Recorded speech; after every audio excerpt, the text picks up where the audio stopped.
నమస్కారం. మాగల్ఫ్ న్యూస్ కి స్వాగతం. ప్రతిరోజు 6 దేశాల తాజా వార్తలు మీకు అందించబడుతున్నాయి.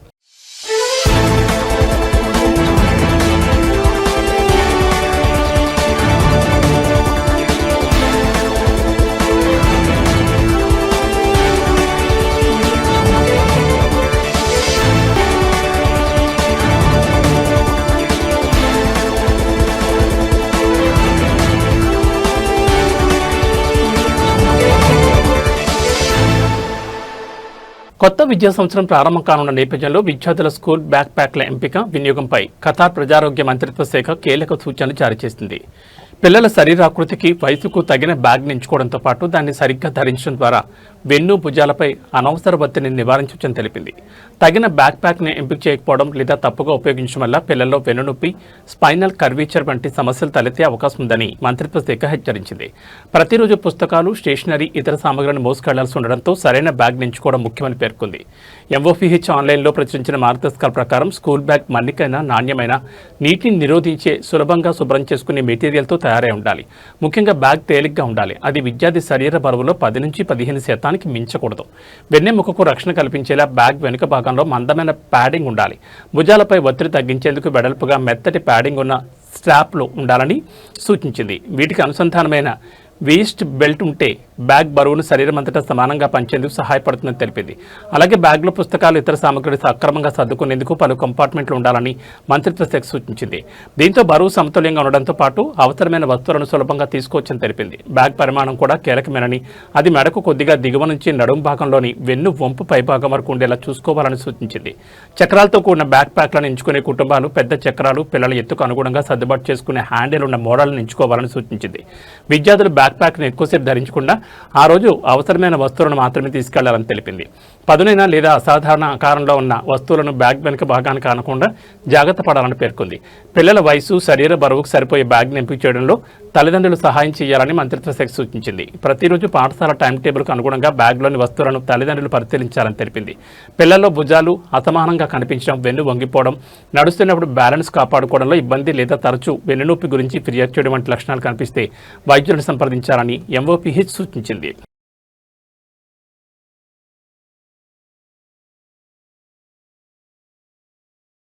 వైద్యపరమైన తప్పిదం కారణంగా ఓ విదేశీ మహిళ మృతి చెందిన కేసులో 2 డాక్టర్లకు కోర్టు 6 నెలల చొప్పున జైలు శిక్ష విధించింది. ఆమెకు డయాబెటిక్ కీటోయోసైడోసిన్ రావడంతో పరిస్థితి విషమించి మృతి చెందినట్టు కోర్టు విచారణలో వెల్లడైంది. ఈ ఘటన 2022 మార్చి 6న చోటు చేసుకుంది. అనారోగ్యంతో ప్రయాణించలేని స్థితిలో ఉన్న మహిళను బహ్రెయిన్ ఇంటర్నేషనల్ ఎయిర్పోర్ట్ నుంచి సల్మానియా మెడికల్ కాంప్లెక్స్ అత్యవసర విభాగానికి తరలించారు. పేషెంట్కున్న వైద్య సమస్యను గుర్తించేందుకు అవసరమైన పరీక్షలు చేయించడంలో, అలాగే తదుపరి పరీక్షలు మరియు చికిత్స కోసం ఇంటర్నల్ మెడిసిన్ విభాగానికి పంపించడంలో 2 వైద్యులు విఫలమయ్యారని కోర్టు నిర్ధారించింది. వైద్య వృత్తికి సంబంధించిన నిబంధనలు, అవసరమైన వైద్య ప్రమాణాలను పాటించడంలో నిర్లక్ష్యం చేసి పొరపాటున పేషెంట్ మరణానికి కారణమయ్యారంటూ పబ్లిక్ ప్రాసిక్యూషన్ 2 వైద్యులపై అభియోగాలు మోపింది. మొదట దిగువ క్రిమినల్ కోర్టు ఇద్దరికీ ఒక్కొక్కరికి ఏడాది జైలు శిక్ష విధించింది. అయితే BD 100 బెయిల్పై శిక్ష అమలును నిలిపివేసింది. తర్వాత high criminal court of appeal శిక్షను 6 నెలలకు తగ్గించింది. ఈ తీర్పును కోర్ట్ ఆఫ్ కాసేషన్ కూడా సమర్థించింది.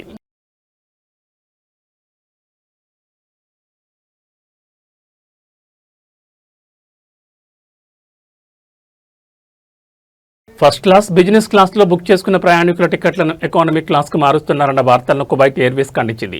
ఈ వార్తల్లో ఎలాంటి వాస్తవం లేదని ఆదివారం విడుదల చేసిన ప్రకటనలో స్పష్టం చేసింది. ఏదైనా ఆపరేషనల్ కారణాల వల్ల ప్రయాణికుడి బుకింగ్లో మార్పు చేయాల్సి వస్తే నిర్ణీత విధానాల ప్రకారం పరిస్థితిని పరిష్కరిస్తామని ఎయిర్లైన్ తెలిపింది. అలాంటి సందర్భాల్లో ప్రయాణికులను నేరుగా సంప్రదించి పూర్తి సమాచారం అందిస్తామని పేర్కొంది. అలాగే అంతర్జాతీయ ప్రమాణాలు, నిబంధనల ప్రకారం ప్రయాణికులకు లభించాల్సిన పరిహారం సహా అన్ని హక్కులను కాపాడతామని వెల్లడించింది. ప్రయాణికులు బుక్ చేసుకున్న క్లాస్ ధృవీకరించిన బుకింగ్లకు కట్టుబడి ఉండడమే తమ సంస్థ విధానమని కువైట్ ఎయిర్వేస్ తెలిపింది. ప్రయాణికులకు అర్హమైన సేవలను అందించడంతో పాటు అదనపు ఆర్థిక భారం లేదా ఇతర ఇబ్బందులు కలగకుండా చూస్తామని స్పష్టం చేసింది. తమ బుకింగ్లు, విమానాల వివరాలపై సమాధానం కోసం ప్రయాణికులు కువైట్ ఎయిర్వేస్ అధికారిక కమ్యూనికేషన్ ఛానళ్లను మాత్రమే ఉపయోగించాలని కువైట్ ఎయిర్వేస్ సూచించింది.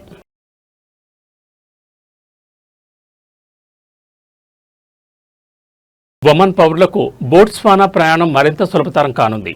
ఒమన్ పౌరులు బోట్స్వానాలో 90 రోజుల వరకు వీసా లేకుండా ప్రవేశించవచ్చని ఒమన్ విదేశాంగ మంత్రిత్వ శాఖ వెల్లడించింది. బోట్స్వానా ప్రభుత్వం ధృవీకరించిన వివరాల ప్రకారం ఒమన్ పౌరులు వీసా తప్పనిసరిగా పొందాల్సిన దేశాల జాబితాలో లేరు. ఈ సదుపాయం అన్ని రకాల ఒమన్ పాస్పోర్ట్లకు వర్తిస్తుంది. అయితే బోట్స్వానాలో ప్రవేశించే సమయానికి పాస్పోర్ట్ కనీసం 6 నెలల కాలపరిమితి కలిగి ఉండాలి. అలాగే పాస్పోర్ట్లో కనీసం 3 ఖాళీ పేజీలు ఉండాలని అధికారులు తెలిపారు. బోట్స్వానాకు వెళ్లే ఒమన్ పౌరులు తమ మొత్తం ప్రయాణ కాలానికి వర్తించే ఆరోగ్య బీమా తీసుకోవాలని విదేశాంగ మంత్రిత్వ శాఖ సూచించింది.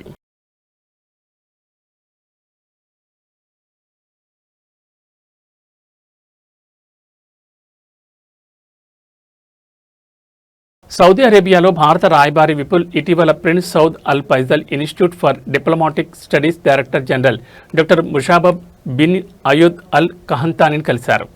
ఈ సందర్భంగా భారత్ సౌదీ అరేబియా మధ్య ద్వైపాక్షిక శిక్షణ, సామర్థ్య నిర్మాణ కార్యక్రమాల పరస్పర మార్పిడిని మరింత బలోపేతం చేసే మార్గాలపై ఇరువురు చర్చించారు. దౌత్య రంగంలో శిక్షణ, నైపుణ్యాభివృద్ధి, అనుభవాల పరస్పర మార్పిడి ద్వారా ఇరు దేశాల మధ్య సంబంధాలను మరింత పటిష్టం చేసుకోవడంపై సమావేశంలో దృష్టి సారించారు.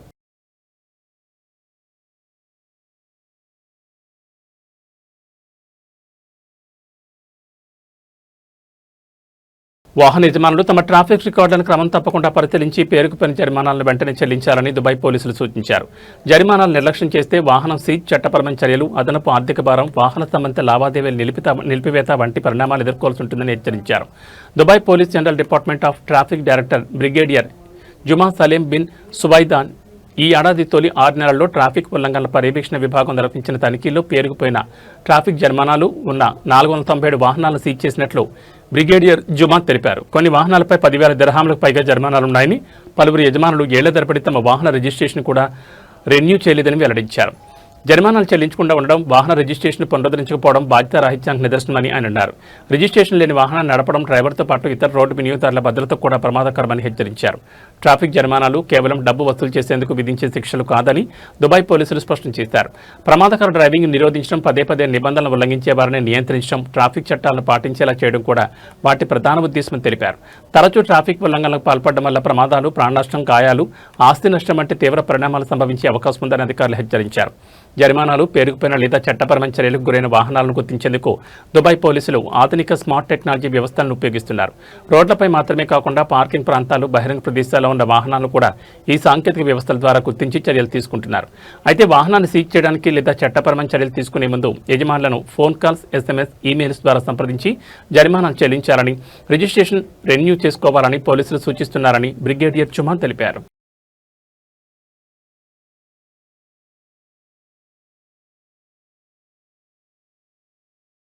ఇవి మా గల్ఫ్ న్యూస్ విశేషాలు. మరో బులెటిన్లో మళ్ళీ కలుసుకుందాం. నమస్కారం.